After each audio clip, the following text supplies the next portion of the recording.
ఆయన ఒక మాజీ మంత్రి లేదా ఒక తెలుగుదేశం పార్టీ నాయకుడు. ఆ రోజు యాజ్ ఏ ప్రతిపక్షంలో ఉన్నాం కాబట్టి ఆ వాగ్దాటి కానీ, ఆ వేడి కానీ, ఆ వాడి కానీ ఆయన మాటల్లో ఉంటాయి, సహజం ఎవరైనా. కానీ స్పీకర్ పదవిని తీసుకున్న తర్వాత ఆయన ధోరణి, ఆయన వాడి వేడి మారుతుంది. అంచేత లాస్ట్ టైం చేసిన దానికి కంపారిజన్ ఇప్పుడు మనం స్పీకర్ పదవిలో ఉన్నదానికి కంపారిజన్ మనం చేయలేం.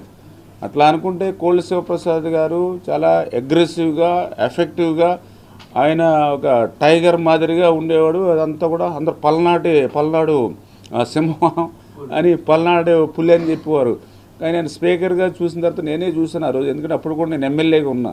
వీళ్ళు ఇట్లా బెంచీల మీద షూలతో సహా ఆయన ఎదురుగుండా బెంచీలు ఎక్కి ఆయన చుట్టుముట్టి ఆయన మీద దాడికి పూనుకున్నా కూడా కనీసం ఆయన్ని మార్షల్స్ తెప్పించి వాళ్ళని బయటికి పంపించినటువంటి పరిస్థితులే. చాలా ఓపికగా 1 hour 2 hours